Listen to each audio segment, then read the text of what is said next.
नमस्कार मित्रांनो. आजची जी स्टोरी आहे, ती आहे हिंगोली जिल्ह्यातली. शिवाजी पोटे, वय वर्ष 42, राहणार गवळेवाडी, तालुका औंढा नागनाथ, जिल्हा हिंगोली. हा एक सालगडी, कष्टाळू मेहनती व्यक्ती आणि आपल्या मुलांना शिक्षणासाठी धडपड करणारा माणूस, जो की मागच्या 3 वर्षापासून भेंडेगाव शिवारामध्ये राहतो. त्याची बायको मंगल, वय वर्ष 36 वर्ष. दिसायला सुंदर, 36ची जरी असेल, तरी ती 26 वर्षाची वाटायची. अत्यंत महत्त्वाकांक्षी स्त्री. या दोघांना 2 मुलं, एक 6 वर्षाचा मुलगा आणि 4 वर्षाची मुलगी. हा जो शिवाजी पोटे आहे, मागच्या 3 वर्षापासून भेंडेगाव शिवारामध्ये सालगडी म्हणून काम करतोय. तिथल्या मालकाला याचा स्वभाव आवडला. याला ते काम आवडलं आणि एकदम कसं सुरळीत चालू आहे. आता याचा जो मुलगा आहे, जो आता शाळेत जाण्याच्या वयाचा झाला, म्हणून या शिवाजी पोटेने त्याचं ॲडमिशन तिथूनच 15 किलोमीटर दूर असलेल्या शहापूर या गावातील शाळेमध्ये त्याचं ॲडमिशन केलं. तर याची जी बायको आहे मंगल, ही त्या मुलाला घेऊन जायची आणि आणून सोडायची. ने-आण करणं बायकोच्या मागं काम. शिवाजीकडे कामामध्ये ती मुलाला शाळेत न्यायला लागली. मुलगा शाळेत जायचा आणि आता या मंगलकडं बराचसा असा वेळ होता. ते आता कुठं बसायचं? त्या शहापूर गावामध्ये तिच्या ओळखीचं कोणी नव्हतं. म्हणून इथं-तिथं ती बसून तो वेळ काढायची. मुलाची शाळा सुटल्याच्या नंतर ती त्या मुलाला घेऊन यायची. त्या शाळेच्याच बाजूला एक स्वयंपाक घर होतं. तिथं ज्ञानेश्वर ठोंबरे नावाचा एक आचार्य होता, जो मूळचा सारंगवाडी गावचा, औंढा तालुक्यातील नाही. तो त्या गावातच स्थायिक झाला. त्याला त्याच्या मनानुसार काम मिळालं, पगार पाणी सगळं व्यवस्थित त्याचं. तो अविवाहित तरुण आणि ही मंगल मग इकडं-तिकडं बसण्यापेक्षा त्या स्वयंपाकघरामध्ये बसायला लागली. त्या ज्ञानेश्वरसोबत तिची ओळख झाली. ओळखीचं रूपांतर मैत्रीत झालं आणि एकमेकाला त्यांच्या आयुष्यामधल्या गोष्टी त्या सांगायला लागली. मंगल सांगायची की माझा नवरा मागच्या 3 वर्षापासून या भेंडेगाव शिवारामध्ये आखाड्यावर काम करतोय आणि आमचं असं आयुष्य चालू आहे. मुलाला आता आम्ही या शाळेत टाकलंय. हे तिच्याविषयी सांगायला लागला. आता हा ज्ञानेश्वर जो आहे, तो त्याच्या आयुष्याविषयी सांगायला मी अविवाहित आहे, मूळचा सारंगवाडीचा आहे, आता इथं शहापूरमध्ये राहतो, असं तो त्या स्वतःविषयी सांगायला. आणि बोलत बोलत त्याला ती मंगल आवडायला लागली आणि हा देखील तुंबलेला गडी होता. हा देखील आकडा टाकण्याच्या प्रयत्नात होता. त्यालाही वाटायचं की या मंगलसारखी बायको आपल्याला जर भेटली तर आपल्या आयुष्याचं कल्याणच झालं. आणि मग तो त्या मंगलला बोलायला लागला की तुम्ही जरी 36च्या असताल तरी तुम्ही 26 वर्षाच्या वाटता. तुम्ही 2 लेकराची आई आहेत असं वाटत नाहीत. आणखी बऱ्याच गोष्टी. आणि मला जर तुमच्यासारखी बायको भेटली असती तर मी तर तिला फुलासारखं जपलं असतं. तिला मी इतक्या दूरच्या शाळेत ये जा करण्यासाठी एवढी बेजारी काढली नसती तिची, असं तो म्हणायला लागला. मंगल देखील महत्वाकांक्षी स्त्री होती. ती देखील तिच्या डोक्यामध्ये सुरू झालं की आपला नवरा मागच्या 3 वर्षापासून सालगडी म्हणून काम करतोय. त्याचं पूर्ण आयुष्य असं लोकांच्या आखाड्यावर गेलंय. आपलं पूर्ण आयुष्य असंच जाईल. त्यापेक्षाही आता ती तुलना करायला लागली. आता ज्ञानेश्वरमध्ये आहे तिच्या स्वतःच्या नवऱ्या शिवाजी पोटेमध्ये. ज्ञानेश्वर दुसऱ्या बाजूला चांगला कलाकार म्हणून, आचार्य असलेला, चांगला पगार आणि वयाने कमी. आणि मग ती हळूहळू अनगत त्या ज्ञानेश्वरच्या जाळ्यात ती अडकायला लागली. मग त्यांचं मैत्रीचं रूपांतर अनैतिक संबंधामध्ये झाले. मुलाला शाळेत सोडलं की या ज्ञानेश्वर आणि ती रंगारंग कार्यक्रम त्यांचा चालू झाला. ज्ञानेश्वरला काय, तो अविवाहित होता, बायको लेकराची त्याला काळजी नव्हती. मग त्याचा जो पैसा होता तो पैसा त्या मंगलला द्यायला लागला. मंगलवर पैसा खर्च करायला लागला. मंगल देखील आता स्वतःला सुंदर दिसण्यासाठी, स्वतःला आणखी तरुण दिसण्यासाठी वेगवेगळ्या ज्या क्रीम आहेत, जे सौंदर्य प्रसाधन आहे, ते घ्यायला तिनं सुरुवात केली.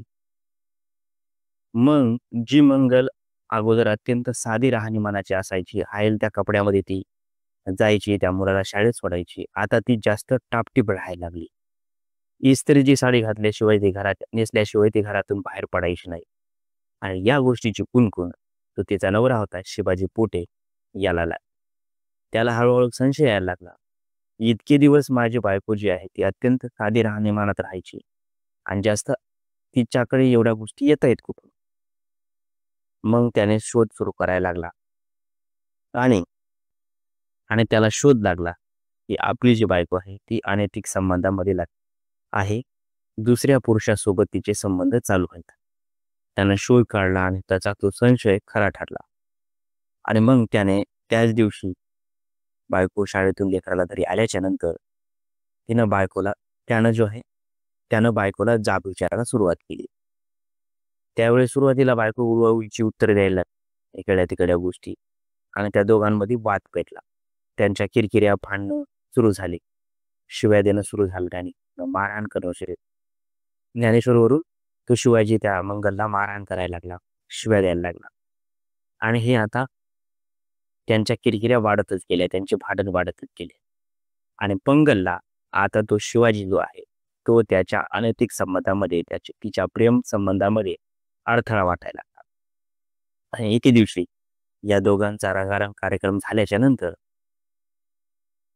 या मंगलनं ज्ञानेश्वरला सरळ बोलली, मी तुझ्यासाठी माझ्या नवऱ्याला आणि माझ्या बायको लेकरायला सोडायला तयार आहे. तू माझ्या सोबत पळून चल. ज्ञानेश्वर बोलला, मला माझं काम आवडते, माझं हे गाव आवडलं, मी इथंच स्थायिक होणार आहे. मी काय गाव सोडणार नाही, काही नाही, मी इथंच राहणार आहे. मी काही तुझ्यासोबत पळून येऊ शकत नाही. मंगल बेचैन झाली. तिला तर कुठल्याही परिस्थितीमध्ये ज्ञानेश्वर हवा होता. आणि तिनं दुसरी गोष्ट बोलली. ती म्हणली, आपण दोघं मिळून माझ्या नवऱ्याचा काटा काढू आणि मी माझं लेकरासहित तुझ्यासोबत राहायला येते. हा देखील ज्ञानेश्वर त्या 36 वर्षीय विवाहित बाईच्या नादी लागला. स्वतःचा विचार केला नाही, स्वतःचा पुढच्या आयुष्याचा विचार केला नाही, आणि त्या बाईच्या हो मध्ये हो त्यानं मिसळला. आणि दिवस उजाडला 23 ऑगस्टला. त्या दोघांनी मिळून तो प्लॅन बनवला, शनिवारचा दिवस. आणि ठरल्याप्रमाणे मंगलने सांगितलं की रात्री तू 11-12च्या दरम्यान तू आम्ही जिथे राहतो त्या आकड्यावर ये. त्या दिवशी शनिवारी रात्री तो ज्ञानेश्वर मंगलच्या आकड्यावर, त्या शिवाजी पोटे आणि मंगल जिथे राहत होते त्या आकड्यावर आला. मंगल जागीच होती, नवरा मुलं झोपलेली होती. आणि मंगल ज्ञानेश्वरला भेटली. तिथं त्यांनी ठरवलं की शिवाजीला म्हणजे त्यांनी अगोदरच ठरवलं की शिवाजीचा काटा काढायचा. मंगलने कुठल्या तरी पाहण्यानं त्या शिवाजीला बाहेर बोलवून घेतलं. मंगल आली. या बेसावध असलेल्या शिवाजीवर या ज्ञानेश्वरने पाठीमागून जबर लाकडाने 2 वार केले, ज्यामुळे जो शिवाजी आहे तो जागीच कोसळला आणि त्यातच त्याचा मृत्यू झाला. आता मृतदेहाची विल्हेवाट कशी लावली त्यांनी? फक्त जवळच असलेल्या एका नाल्यामध्ये शिवाजी पोटेचा मृतदेह फेकून देण्यात आला. मंगल परत येऊन झोपी गेली. ज्ञानेश्वर निघून गेला. दुसऱ्या दिवशी या मंगलनं बनाव केला. आपल्या दोन्ही मुलाला घेऊन ती पूर्ण आखाडाभर त्या शेतभर फिरायला लागली भेंडेगावच्या शिवारामध्ये, की माझा नवरा बेपत्ता झाला, माझा नवरा बेपत्ता झाला. याची गोष्ट शेतमालकाच्या भावाला कळली. तो देखील तिच्यासोबत शोधाशोध करू लागला आणि आखाड्यापासून जवळच असलेल्या नाल्यामध्ये त्या शिवाजी पोटेचा मृतदेह आढळून आला. तो मृतदेह आढळून आल्याच्या नंतर पोलिसांना बातमी कळविण्यात आली. पोलीस घटनास्थळी दाखल झाले आणि कुरुंदा पोलीस स्टेशनचे जे सहाय्यक पोलीस निरीक्षक आहेत रामदास निर्दोरे साहेब, त्यांनी येऊन घटनेचा पंचनामा केला. फॉरेन्सिक टीम बोलवण्यात आली आणि हा निव्वळ घातपाताचा घटना असून हे त्यांनी निदर्शनास आलं की कुठली आत्महत्या नव्हती, हा खुनाचा गुन्हा होता.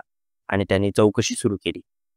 पहिला संशय त्यांचा त्या जागा मालकावर होता, बायकोवर होता. त्यांची सगळ्याची चौकशी केल्याच्या नंतर मंगल जी आहे ती जी उत्तर देत होती ती थोडी उडवाउडीची उत्तर वाटत होती, संबंध नसलेली उत्तर वाटत होती. म्हणून त्यांचा संशय जो आहे तो मंगलवर आला. त्या मंगलची त्यांनी कसून चौकशी केल्याच्या नंतर आणि पोलिसांना देखील बाहेरून कळालं होतं की या मंगलचं शिरड शहापूरमधील एका आचार्यासोबत अनैतिक संबंध आहेत आणि त्यामधून देखील खून झाला असण्याची शक्यता दाट आहे. मंगलची चौकशी केल्याच्या नंतर मंगलनं खुनाचा गुन्हा कबूल केला. या ज्ञानेश्वरला उचलण्यात आलं. त्याच्यावर आणि मंगलवर तुकाराम मिळासे यांच्या फिर्यादीवरून गुन्हा दाखल करण्यात आला. पोलिसांनी या घटनेचा शोध अवघ्या 4 तासामध्ये लागला आहे. बघा मित्रांनो, यामध्ये त्या बाईच्या शारीरिक सुखासाठी त्या 2 लेकरांना अनाथ व्हायची वेळ आली. अनैतिक संबंधामधून ही घटना घडलेली आहे. यामध्ये तुमची प्रतिक्रिया काय आहे आम्हाला कमेंटमध्ये नक्की कळवा. भेटूयात पुढच्या स्टोरीसोबत. तोपर्यंत धन्यवाद.